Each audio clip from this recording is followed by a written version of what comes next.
It's All Good with Sierra Scott. Brought to you by Central Security Group. Peace of mind you can afford.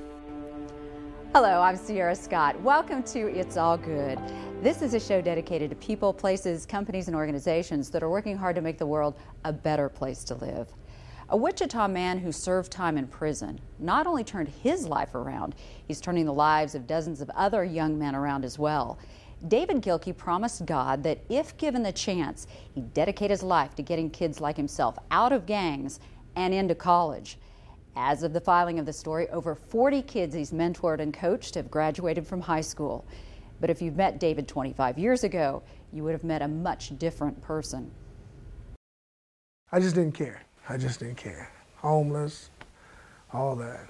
Talking to David Gilkey back in the 1980s, you'd have a hard time believing he'd eventually dedicate his life to keeping kids out of gangs. But he sure is. 1985, got kicked out of college my junior year, hit the streets of Wichita and became addicted to crack and was addicted for 16 years. Ended up going to prison. In all, David was involved in 2 drug busts and has 10 felonies on his record. For those crimes, he spent a total of 4 years in prison. As you can imagine, that made it hard for law enforcement officers to trust him when he first told them of his plans to start a gang prevention program. I had a lot of critics that said, why should this guy, David Gilkey, be working with our kids? We're going to do a lot of things. We're going to bring in speakers. We're going to bring in a lot of people from the outside to come in and share. Food, too. I've seen people at the bottom, and many people stay there. What made you change? They raided our house, and my daughter was in there. And when they was bringing out in that carrier, and I was sitting in the police car, I just said, why should she have to go through that type of pain and disappointment because of something I want to do, something that I chose to do? I just started praying and asked God to give me another chance, and I haven't looked back since. What made that time different from the other times? Just your daughter, or was there... I think it was my daughter. I think I had to realize that, I'm a father, and she just deserved to have the chance to have a father. And for me to do what I was doing, she wouldn't have had that. I think she probably could have ended up in foster care. While sitting behind bars, Gilkey said he felt a calling. When I was sitting in jail, the same way I'm talking to you, God was speaking to me. He said I had a job. I didn't know what the job was going to be. I just heard that voice the whole day. When he was released, he still wasn't sure exactly what that job was. So I went to North High School with no paper, no pencil. I walked in. Denise Wren was the principal. I said, hey, I have a job to do. I just want to work with some young men with attitude and behavior problems. And she said, how many you want? So I came back on a Monday, and I walked in. It was gang members sitting there. And I said, that's the job. A job most of us wouldn't want in a million years. We have to do that. We have to give back. I shared my story with these young men, and all the time I've been doing this, I haven't had one confrontation with rival gangs sitting in a room, not one fight at all. And I'm not in there with no security, no police, no teachers. I'm in there by myself. Since being released, Gilkey spends 8 hours a week visiting Wichita high schools that have a high percentage of at-risk kids. I met Mr. Gilkey in Northwest. He came and did his program, and he just started talking to me. He's like a role model, really.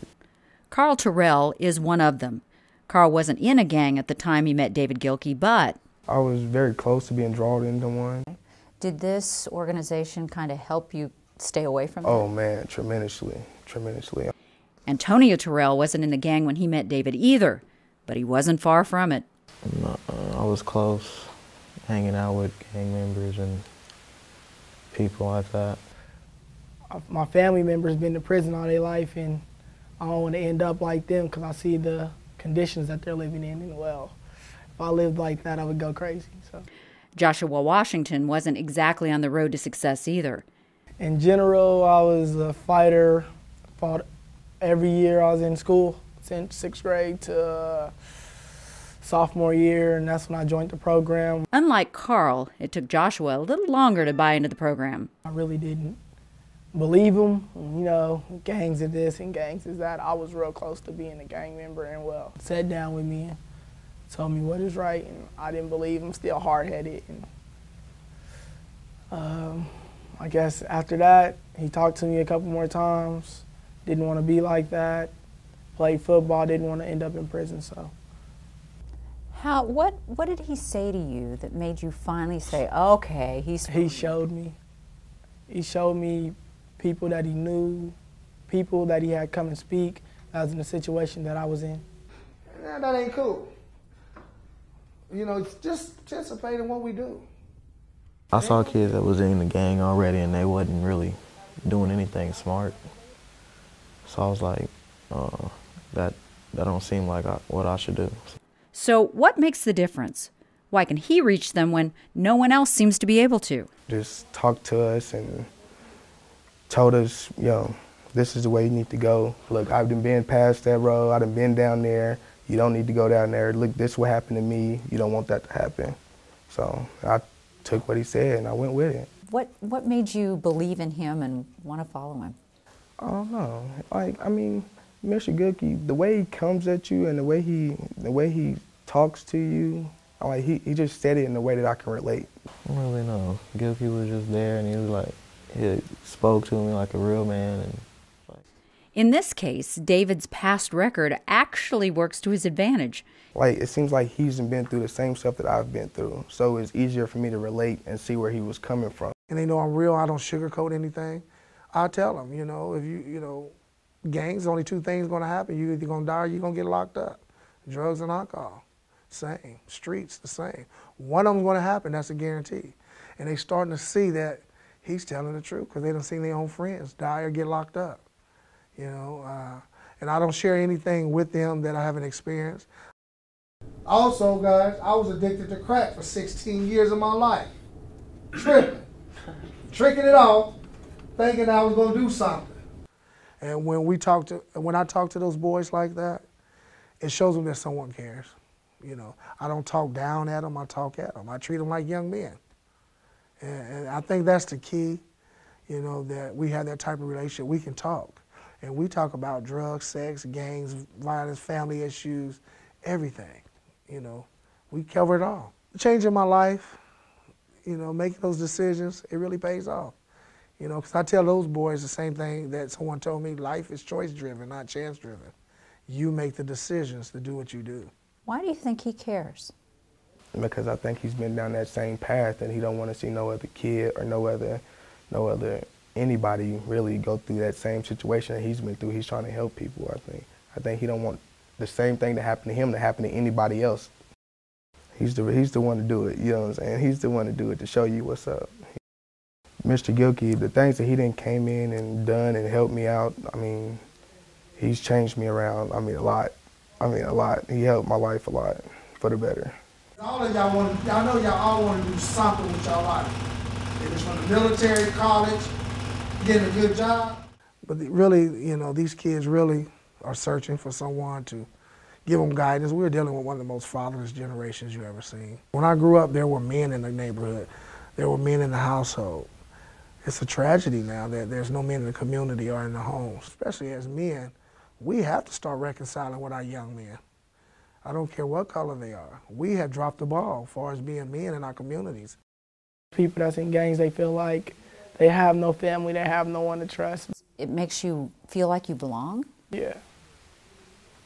So now you don't need that? No, I feel like I belong. Mr. Gilkey's like family now. He's my mentor. If I have a problem, I talk to Mr. Gilkey. So it's like talking to a big brother.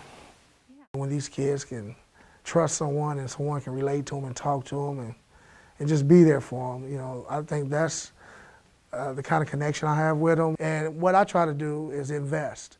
And what I mean by that is time. It ain't always about a dollar sign, it's about time. That little bit of time that you share with that individual can change their whole life. Just by showing them some attention and love. The cycle has to be broken. If you don't never tell them anything different, they're going to always think what they see on the streets or on TV or in them little earphones, what they hear, all that's what they're supposed to do. And if you want to go to school, guys, you got to have a 2.5. I enjoy doing what I do. I really do. Don't do like I did, go off to college and get kicked out because you want to sell drugs, get high, act a fool, all that stupid stuff. And I never thought I'd end up in prison, addicted to crack, none of those things. But I was. And I don't regret it because everything happens for a reason. And I truly believe, you know, through that trials and tribulations, I'm able to help someone else. Part of the program, David takes these young men on college campus tours to help them realize that they can be there too. We expose them to different things that probably some of these kids probably never get exposed to. As I got older and I started getting more into the streets and more into bad things I shouldn't have been doing in the first place, I just didn't have the desire to go anymore. But after meeting David Gilkey, everything changed. Carl is now attending Butler Community College. I say before, I really didn't have, I really didn't want to go to college. I didn't have the wants to do it, you know. Mr. Gilkey turned that all around. He made me want to go do it. He made me want to better my education. What were you like before, and how are you different now? Outside of school, I was talking to gang members and communicating with gang members, you know what I'm saying? And Mr. Gilkey changed that all around and showed me, yo, these not the people that you really want to be around, you know what I'm saying? They're leading you down the wrong path, you know what I'm saying? So Mr. Gilkey definitely helped me out a lot. What were your grades like before you met him? Before I met him, I was getting a lot of D's and C's, you know what I'm saying? I had like, I don't know, I want to say like a 2.0 grade point average. It really wasn't high very at all, you know. And after I met him, he got us on the right track, and he made us stay on top of our grades and stuff and our schoolwork more and more. And from that point on, it jumped up to 3.2 or 3.4. And before my end of my senior year of high school, and I was pretty proud of that. As well he should be. That's quite an accomplishment. You know, and these kids were coming to me flunking out of school. In the last 3 years, I had a 100% graduation rate. You see a kid come to you that's got all Fs, you know, and you have a 1 point something GPA, then you have a 2.0 student looking at you. You know, we celebrate if you got all Fs and you get straight Ds, we celebrate that. That's progress for them. If you want to go, I'm going to have the information next Friday. I need you to take it home, get it filled out. So what has he taught you? What have you learned from Mr. Gilkey? Without respect, without goals, I mean, you'll be nothing. If Mr. Gilkey hadn't come into your life, where would you be now? I'll probably be behind bars right now, I'll tell you the truth. If this program wouldn't have existed, where would you be right now? Ooh, where would I be? That jail cell? Probably somewhere on the street. Going crazy like most of these kids out here now. Crying, probably be in jail. I'm just a different person. I'm a better person. I don't see things negative no more. I always look for the positive things in life. I mean, violence, I try to stay away from violence. I'm going to change just because him sitting there talking to me like, hey man, look, you ain't got to do that. You know what I'm saying? Just chill out. Come take a wire with me or something. Come talk to me or something. And just him being that role model, that right there, just me having somebody to talk to really, and that understand what I've been going through, that helped me out tremendously. That helped me out a lot. That right there, it's like everything to me. What are your goals now? Go to the NFL. I mean, that's a dream. Cool. But if not, I'll be an EMT or a firefighter. Antonio plans to major in criminal justice. Plans these kids never would have had it not been for David. I just want to tell Mr. Gilkey thank you for everything he did. Everything. He changed my life around tremendously. There's no way I'll be able to repay him back for the things he done to me. What would I say? Thanks, big bro. You know? Right now, there are 3,000 documented gang members living in Wichita alone. Coming up after the break on It's All Good, we'll introduce you to a skydiving great-grandmother who really knows how to celebrate her birthday. Stay with us.